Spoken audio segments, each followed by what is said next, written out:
Uttarakhand bulletin में आपका स्वागत है। आपके साथ मैं हूं नलिनी पांडे। उत्तराखंड में लोकसभा चुनाव का रण अंतिम चरण में है और अब कल वोटिंग होनी है। राज्य की 5 सीटों पर शुक्रवार को वोटिंग होगी, जिसके लिए तैयारियां पूरी हो गई हैं। सुबह 7 बजे से सभी जगह वोटिंग होगी और शाम 6 बजे तक वोटिंग चलेगी। हालांकि 6 बजे तक जो लोग लाइन में होंगे उन्हें बाद में भी वोटिंग करने का मौका मिलेगा। वोटिंग के लिए वोटर ID कार्ड जरूरी होगा। हालांकि ड्राइविंग लाइसेंस समेत कुछ और ID कार्ड्स के आधार पर भी मतदान किया जा सकेगा। वोटिंग के लिए पोलिंग पार्टी बूथों तक पहुंच चुकी है। तैयारियां पूरी हो चुकी हैं। सुबह 6:30 बजे मॉक पोल होगा, जिसमें सभी पार्टियों के प्रतिनिधियों की मौजूदगी में EVM मशीन की टेस्टिंग होगी। सुरक्षा के पुख्ता इंतजाम किए गए हैं। वोटिंग प्रतिशत हर 2 घंटे के बाद चुनाव आयोग अपडेट करेगा और मौसम ठीक रहने वाला है, लिहाजा वोट करने के लिए बड़ी संख्या में मतदाता बूथों तक पहुंच सकते हैं।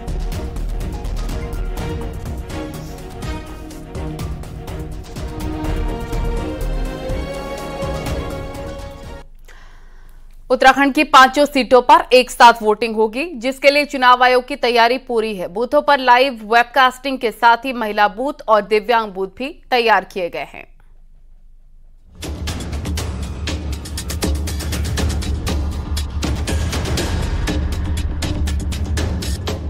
प्रदेश के 11,729 बूथों पर शुक्रवार को वोट डाले जाएंगे। चुनाव आयोग ने 5,892 पोलिंग बूथों से लाइव वेबकास्टिंग की तैयारी की है, तो वहीं वोटर्स की सुविधा का भी खास ख्याल रखा गया है। खास तौर पर महिला वोटर्स के लिए 13 आदर्श मतदान केंद्र बनाए गए हैं, जिसमें वोटर्स के साथ आने वाले बच्चों को किसी तरह की दिक्कत न हो, इसका भी ख्याल रखा जाएगा। यहाँ लोगों के लिए बैठने से लेकर महिलाओं के लिए फीडिंग रूम तक की व्यवस्था की गई है। इन बूथों पर महिला सुरक्षा कर्मियों की ही ड्यूटी लगाई जाएगी। वोटर्स हमारी जो आएंगी मैक्सिमम जो है महिलाएं हैं।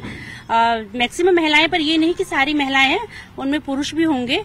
और जो हमारे सारे मतदान से संबंधित अधिकारी हैं, हमारे पीठासीन अधिकारी होंगे, उनके साथ और भी टीम होगी।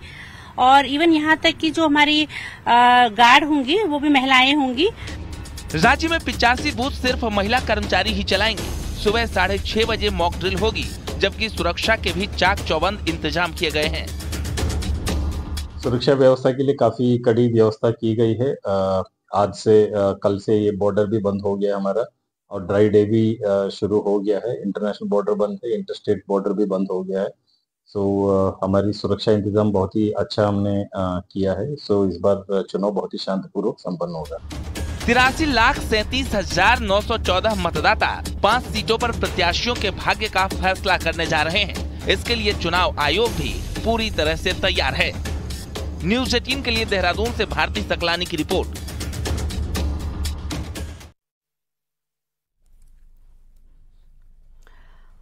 19 अप्रैल को सबकी निगाहें नैनीताल उधम सिंह नगर के बनभूलपुरा इलाके में है, क्योंकि यहां 8 फरवरी की हिंसा के बाद अब लोकसभा का मतदान है। इसीलिए सुरक्षा के पुख्ता इंतजाम किए गए हैं। बनभूलपुरा इलाके का जायजा लिया न्यूज़ 18 संवाददाता शैलेंद्र नेकी ने।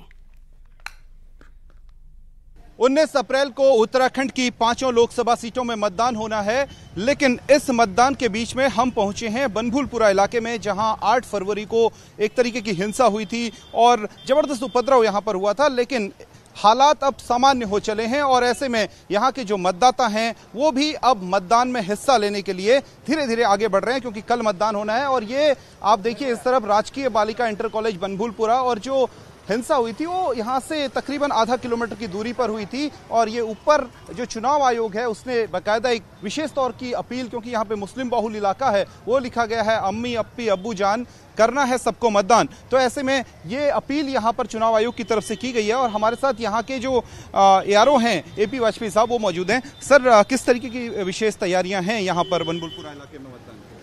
देखिए, हमारा जो हल्द्वानी विधानसभा क्षेत्र है, लगभग 183 हमारे पोलिंग स्टेशन है और 1,56,000 मतदाता हैं, जिसमें से हमारे पास 12 लोकेशंस हैं जो यहाँ पर हैं, और उसमें 49 पोलिंग स्टेशंस बनभूलपुरा क्षेत्र के अंतर्गत आते हैं। इस सभी पोलिंग स्टेशंस को वल्नरेबल कैटेगरी में रखा गया है और यहाँ पर स्पेशली जो है सेंट्रल आर्म पुलिस फोर्स यहाँ पर डिप्यूट की गई है। साथ ही हर एक पोलिंग स्टेशन पे एक माइक्रो ऑब्जर्वर की तैनाती की गई है। इसके अलावा वेबकास्टिंग भी यहाँ पर हर एक बूथ पे सुनिश्चित की गई है। सर, ये सारी तैयारियां जो पिछले दिनों घटना हुई थी उसके बाद से विशेष तौर पर तैयारी की गई है क्या? देखिए, जब भी मतदान चुनाव की घोषणा होती है उसके तुरंत बाद से संवेदनशीलता की मैपिंग होती है और वो कई चरणों में होती है। ये सही है कि रिसेंट जो वायलेंस हुआ था उसके बाद उसको देखते हुए यहाँ पर संवेदनशील बूथों की संख्या बढ़ी है और उसी के दृष्टिगत शांतिपूर्ण एवं निष्पक्ष निर्वाचन कराने के लिए और विश्वास बहाली के लिए यहाँ पर अतिरिक्त रूप से सुरक्षा उपाय किए गए हैं। तो बताया जो एआरओ हैं हल्द्वानी के, उन्होंने ये बताया कि किस तरीके के उपाय यहाँ पर किए गए हैं। सामने विशेष तौर पर वेबकास्टिंग की व्यवस्था की गई है, यानी जो भी मतदान होगा उसकी वेबकास्टिंग होती रहेगी और विशेष सुरक्षा बल, विशेष तौर पर जो केंद्रीय सुरक्षा बल हैं उसके जवान यहाँ पर तैनात रहेंगे और जो वनरेबल बूथ हैं वो बनाए गए हैं तो उन पर भी सुरक्षा को पुख्ता किया गया है ताकि सुरक्षा व्यवस्था जो है वो पुख्ता रहे। शैलेंद्र रेगी, न्यूज़ 18 हल्द्वानी।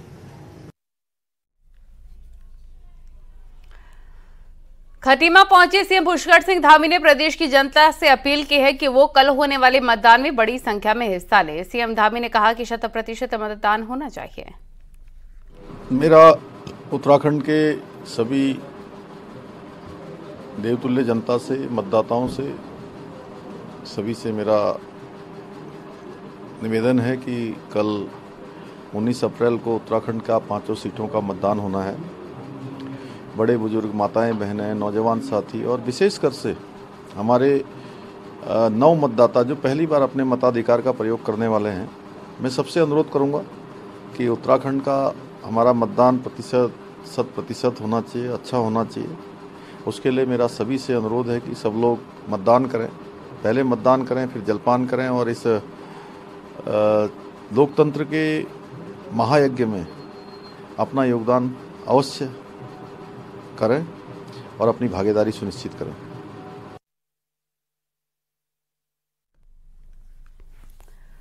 खटीमा में आज शाम अपनी राजनीतिक व्यस्तता के वक्त निकालकर सीएम पुष्कर सिंह धामी खटीमा बाजार निकले और इस दौरान सीएम धामी लोगों से मिले और चाट के ठेले पर पहुंचे सीएम धामी ने यहां गोलगप्पे खाए और सीएम धामी शुक्रवार को खटीमा में वोट भी देंगे।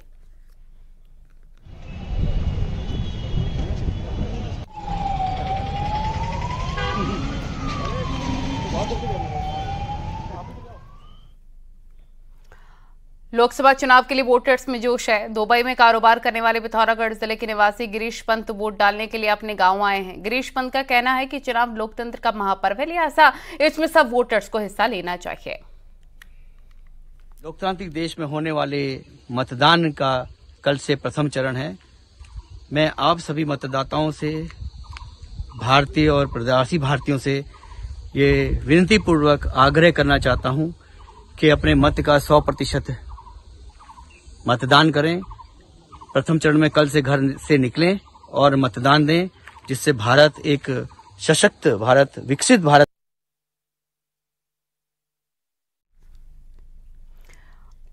देहरादून से खबर, कवि और गायक मुकेश हटवाल ने वोट दे बिसरी न जय गाने के माध्यम से शुक्रवार को होने वाली वोटिंग में मतदाताओं से वोट करने की अपील की। उत्तराखंड निर्वाचन आयोग द्वारा यह गीत तैयार करवाया गया है। हटवाल ने मतदान और कन्यादान को समझ जिम्मेदारी मानने की अपील की है। भाग लेखणु पेट रे अपनो कर्तव्य निभोण बिसरी न जय। देश को भाग लेखणु पेट रे अपनो कर्तव्य निभोण बिसरी न जय। ये देश को मालिक विधाता तुई छे। वोट दे, वोट दे, वोट दे।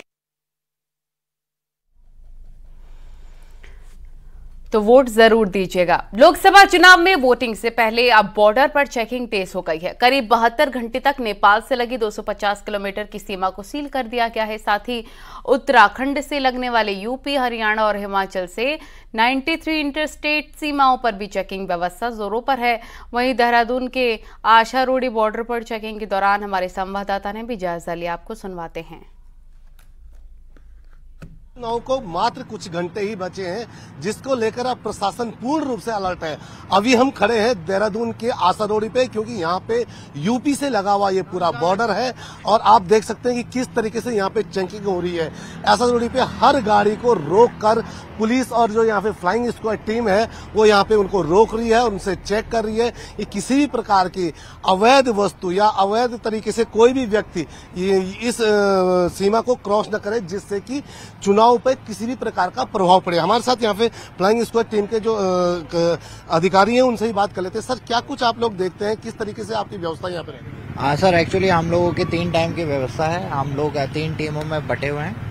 जो एक सुबह 6 बजे से 2 बजे तक रहते हैं, 2 बजे से 10 बजे तक मैं हूँ और 10 बजे से सुबह 6 बजे तक तीसरी टीम रहती है। हम लोग लगातार निरीक्षण करते रहते हैं गाड़ियों का कि और बैग वगैरह चेक करते हैं और नॉर्मली यहाँ पे गाड़ियों की चेकिंग करते हैं, जिससे कोई भी ऐसा वस्तु जो इलेक्शन को वो करे, मतलब इलेक्शन पे थोड़ा प्रभाव डाले। क्योंकि ये इंटर स्टेट बॉर्डर है उत्तराखंड का और यहाँ पे लगातार चेकिंग चल रही है, क्योंकि यहाँ पे यूपी की तरफ से सबसे ज्यादा गाड़ियां आती है, जिसके लिए ये पूरा जो बैरियर यहाँ पे आप देख सकते हैं, यहाँ पे पूर्ण रूप से पुलिस मुस्तैद है, एफएसटी की टीम यहाँ मुस्तैद है। लेकिन जो इंटरनेशनल बॉर्डर की हम बात करें तो वो पूर्ण रूप से सील किया गया है। उत्तराखंड के अभी 93 ऐसे बॉर्डर है जो इंटर स्टेट है, जहाँ पे इस तरीके की चेकिंग की जा रही है। कैमरा सहयोगी संदीप के साथ में सत्येंद्र वर्तवाल, न्यूज 18 देहरादून। और इस बीच देहरादून से बड़ी खबर मिल रही है। कांग्रेस प्रवक्ता के खिलाफ शिकायत की गई है। बीजेपी ने देहरादून पुलिस को तहरीर दी है और सीएम पुष्कर सिंह धामी को बदनाम करने का आरोप है। कांग्रेस प्रवक्ता गरिमा दसौरी ने फेसबुक पोस्ट किया था। पोस्ट में एक पुरानी खबर के साथ छिड़खाने का आरोप है। बीजेपी आईटी सेल संयोजक ने तहरीर दी है।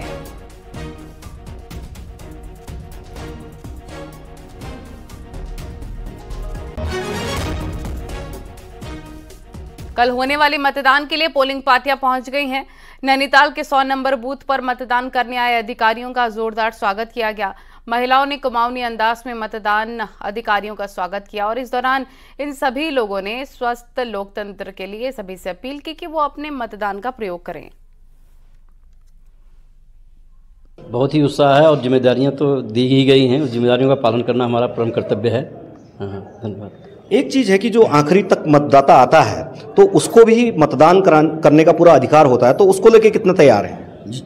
पूरी तैयारी सर जी। हमको बहुत अच्छा लगा कि हमारे ये उत्तराखंड ये न्यूज में क्या कहते हैं लोकतंत्र चुनाव हो रहे हैं। इसमें हमारा आंगनबाड़ी का बहुत सहयोग है, हमारी कार्यकर्ता में सहायिका हमारा विभाग ने हमारे लोकतंत्र के चुनाव के लिए बहुत सहयोग।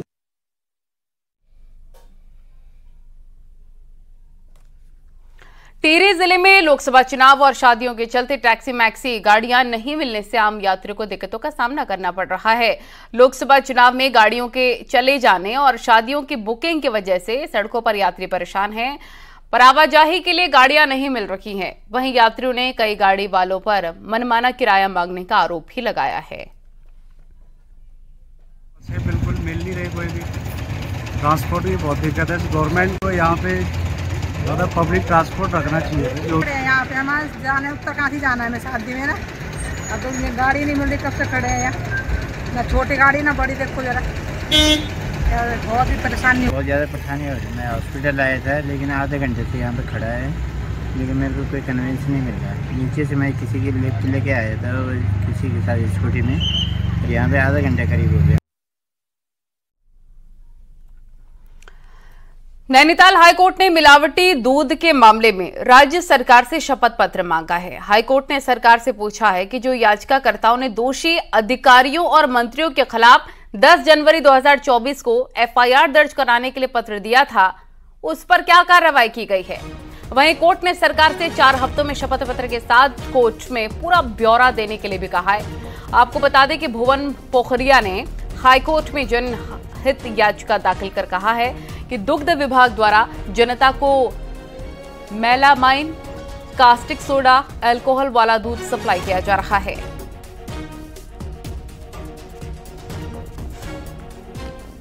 न्यायालय ने बहुत ही सुंदर तरीके से मामले को सुना और राज्य हित में 4 सप्ताह के अंदर माननीय न्यायालय ने कहा है कि 4 सप्ताह के अंदर राज्य सरकार 10/1/2024 की एफआईआर के क्रम में क्या कार्रवाई की, 4 सप्ताह के अंदर मई काउंटर एफिडेविट राज्य सरकार जो है माननीय उच्च न्यायालय को अवगत कराए, यह आदेश माननीय न्यायालय ने पारित किया है।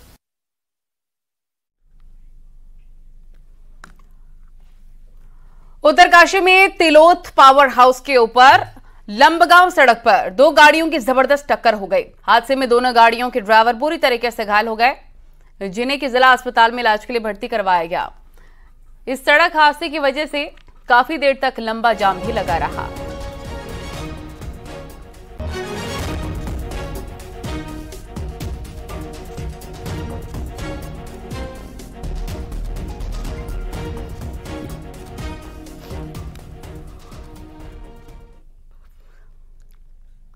विकासनगर के मुख्य बाजार में बाइक और कार की आमने सामने जबरदस्त टक्कर हो गई। टक्कर इतनी ज्यादा तेज थी कि बाइक सवार लड़का तेजी से उछलकर कार के शीशे पर जा गिरा और गंभीर रूप से घायल हो गया। घायल को इलाज के लिए अस्पताल पहुंचाया गया। कार केसर बाग की तरफ से आ रही थी, तभी विकासनगर ब्लॉक के पास जैसे ही कार ब्लॉक की तरफ को मुड़ी तो विकासनगर की तरफ से तेजी से आ रहा बाइक सवार कार में जा टकराया।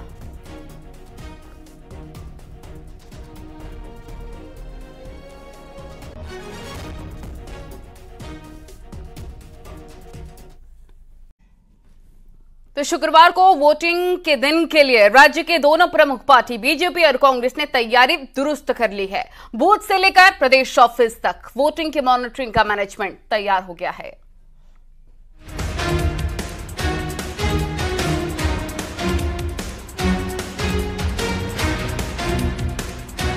– 2024 लोकसभा की वोटिंग का इंतजार कुछ घंटे में खत्म हो जाएगा। अगले 5 साल 5 सीटों से कौन सांसद होगा, जनता का ये फैसला शुक्रवार को ईवीएम में कैद हो जाएगा। वोटर बड़ी संख्या में वोट करने बूथ तक पहुंचे और शाम 5 बजे तक हर बूथ में पार्टी की फील्डिंग मजबूत रहे। इसके लिए बीजेपी के सभी बूथ इंचार्ज की वर्चुअल मीटिंग मुख्यमंत्री पुष्कर सिंह धामी और बीजेपी प्रदेश अध्यक्ष महेंद्र भट्ट ने ली। बीजेपी ने हर बूथ पर काम और मॉनिटरिंग के लिए 11 लोगों की कमेटी बनाई है, तो पार्टी के सभी बड़े नेता अपने अपने बूथों पर मौजूद रहेंगे। वहीं संगठन मंत्री अजय कुमार, चुनाव प्रबंधन समिति के संयोजक नरेश बंसल, प्रदेश महामंत्री आदित्य कोठारी प्रदेश ऑफिस से मॉनिटरिंग करेंगे। जी ने मुख्यमंत्री जी ने सभी बूथ अध्यक्षों से एक अपील की है कि जो हमारा अंतिम टारगेट है बूथ, वो बूथ विजय के लक्ष्य को हम लोग कैसे हासिल कर सकते हैं, तो इसके लिए पूरी रणनीति पर चर्चा हुई है, बातचीत हुई है। बूथ की टीम से लेकर के वरिष्ठ कार्यकर्ताओं तक, नेताओं तक सभी 15 प्रमुख की भूमिका निभाते हुए अपने अपने पन्ने के सभी वोटर्स का वोट डलवाने का काम करेंगे। बूथों पर हमारी बूथ कमेटी तैनात रहेगी। बीजेपी के साथ कांग्रेस का भी फोकस बूथ पर है। जिला अध्यक्ष से लेकर बूथ लेवल एजेंट को वोटर को बूथ तक ले जाने का काम सौंपा गया है। कांग्रेस को चुनाव में गड़बड़ी की आशंका का डर है, इसलिए देहरादून के प्रदेश ऑफिस में वार रूम बनाया गया है, ताकि आचार संहिता उल्लंघन से लेकर किसी भी तरह की गड़बड़ी की शिकायत तुरंत की जा सके। इसके लिए वॉर रूम में करीब 12 मेंबर्स की टीम बनाई गई है। हमने जो बीएलए हैं उनको जवाबदारियां सौंप दी है। जो हमारे जिलाध्यक्ष हैं और जो हमारे ब्लॉक अध्यक्ष हैं उनसे भी हम संवाद स्थापित कर रहे हैं। कल को किसी भी स्थिति से निपटने के लिए वॉर रूम हमारा पूरा दिन भर मुस्तैद रहेगा। हमने बीएलए से बोला है जैसे कि आचार संहिता का कहीं पर उल्लंघन होता है, कहीं पे फर्जी वोट पड़ते हैं या कोई ऐसी घटना हो जाती है तो उसको तुरंत अविलंब हमारे वॉर रूम को अवगत कराएं और जो चुनाव आयोग से भी उसकी शिकायत करें। उत्तराखंड में 5 सीटों में लोकसभा चुनाव एक राउंड में सिमट जाएगा, पर शुक्रवार शाम 5 बजे तक ज्यादा से ज्यादा वोटर बूथ तक पहुंचे। इसके लिए बीजेपी और कांग्रेस ने प्रदेश ऑफिस से लेकर बूथ तक फोकस किया है। दीपांकर भट्ट, न्यूज़ 18, देहरादून।